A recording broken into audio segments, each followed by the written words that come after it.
Newfoundlanders and Labradorians have a long history of leaving their homes to find new and better ways to support themselves. Some have migrated to other parts of North America or the world. Others have moved to different places within Newfoundland and Labrador. This second type of migration is called internal migration, the movement of people within the boundaries of a specific region, like a province or a country. It is also called domestic migration. And when talking about Newfoundland and Labrador since Confederation, we can use the term intra-provincial migration. This video examines the internal migration patterns in Newfoundland and Labrador from the early 1900s until the early 2000s. Although the exact patterns of migration have varied over the decades, certain trends have endured. Most people move to find better jobs, and they generally migrate from rural areas into more urban ones. At the start of the 20th century, Newfoundland and Labrador had a population of about 250,000 people.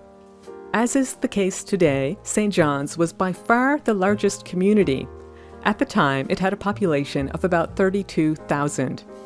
But most people in Newfoundland and Labrador lived in small and often isolated coastal settlements known as outports. This was reflective of the Dominion's economy, which relied on the inshore cod fishery. It was a family-based industry. Generally speaking, the men fished from small open boats, and the women and children processed the catch on land. However, the growth of land-based industries during the first half of the 20th century helped to diversify Newfoundland and Labrador's economy into other sectors. Settlement patterns were also affected as thousands of people left their coastal homes to work at larger industrial communities.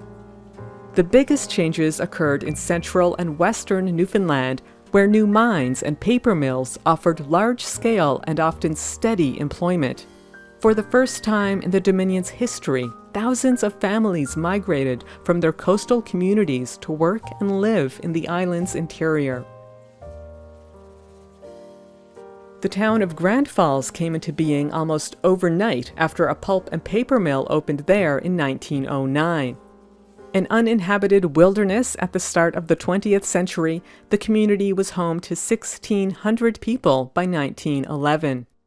Another mill at Bishop's Falls caused that community's population to jump from 20 in 1901 to almost 800 in 1921. But the most dramatic change happened at Corner Brook. After a large pulp and paper mill opened there in 1925, the population skyrocketed to about 10,000 people in the early 1930s. Only about 300 people had lived there a decade earlier. The mills also affected nearby logging communities. Badger grew after it started to supply Grand Falls with wood in 1909. So did Norris Arm, which drew hundreds of people from the islands of Notre Dame Bay. Other logging communities that expanded in the early 1900s included Millertown, Benton, Gambo, and Glenwood. Deer Lake grew because of a hydroelectric station that opened there to power the Corner Brook mill. Workers arrived from all over the island to build the station. Once construction ended in 1925, many permanently settled in the area to work as loggers. By 1935, Deer Lake had a population of about 1,500. An expanding mining industry also shaped population distribution. Hundreds of workers moved to Bell Island after iron ore mines opened there in 1895. Many settled in the town of Wabana, which saw its population almost double from 700 in 1891 to 1,300 in 1901. More than 6,000 people lived there by 1935. Buckens was another mining boomtown. Unlike Bell Island, though, Buckens was unsettled before a lead, zinc, and copper mine opened there in 1927. Its population climbed from 0 in 1926 to almost 2,000 in 1945. A A construction boom during the Second World War also affected settlement patterns. The United States and Canadian forces built military bases at Goose Bay, Torbay, Botwood, Gander, St. John's, Argentia, and Stephenville. This created thousands of jobs for local civilian workers who flocked to the bases from all over Newfoundland and Labrador. At the peak of the construction boom, the bases employed about 20,000 people. One of the most dramatic changes took place at Goose Bay. An undeveloped wilderness at the start of hostilities, Goose Bay was quickly transformed into the largest airfield in the Western Hemisphere. The base brought much-needed employment to the region, and hundreds of people arrived from other parts of Labrador. A trend had emerged in population distribution during the first half of the 20th century. The rise of new industries and a relative decline in the fisheries was accompanied by a steady movement of people from rural areas into larger centers. This pattern of internal migration would continue and even intensify after Confederation. This was helped along by government-sponsored resettlement programs during the first 2 decades of Confederation and by further efforts to industrialize the economy. After Confederation, Joseph Smallwood's new provincial government wanted to diversify, industrialize, and modernize the economy.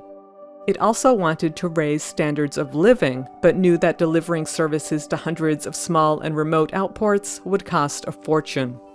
Believing that larger communities were the solution, the government devised various resettlement programs to move outport people into government-designated growth centers. Between 1954 and 1975, about 30,000 Newfoundlanders and Labradorians left their rural homes and moved into larger towns and settlements. About 300 communities were vacated. The most impacted areas included Newfoundland's South Coast, Placentia, Bonavista, and Notre Dame Bays, and Labrador's southeast coast. Many of the vacated towns were connected to the inshore fishery. That industry struggled after Confederation as a new, industrialized fishery began to replace it. Fishers worked aboard large offshore trawlers, and their catch was processed inside company-owned plants. As we will see a little later, overexploitation of cod in offshore waters by Canadian and international fleets would severely damage the inshore fishery in the coming decades. Similar to the first half of the 20th century, continued industrial expansion after Confederation affected patterns of internal migration. The heaviest outmigrations usually happened in isolated outport communities tied to the fading inshore fishery.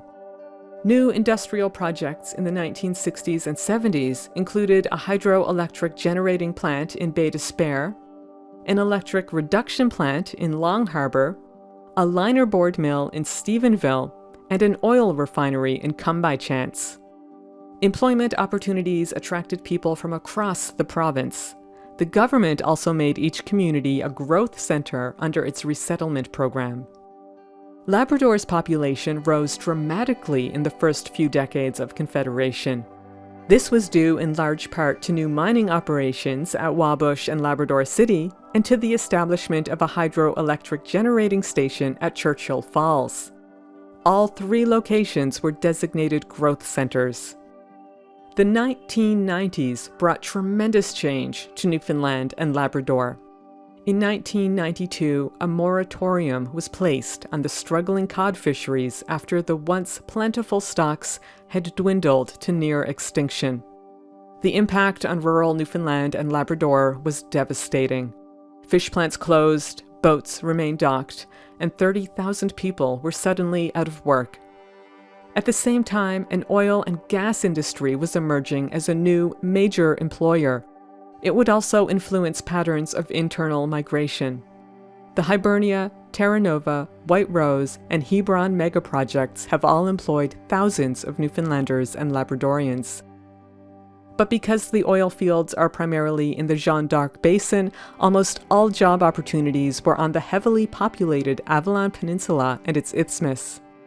This has further fueled the movement of people away from rural areas and into more urban ones.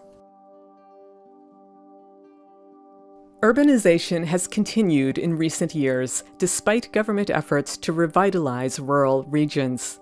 St. John's and its surrounding areas have been a long-time destination of internal migrants because of the diversified job market and relative abundance of amenities, including post-secondary education and healthcare services.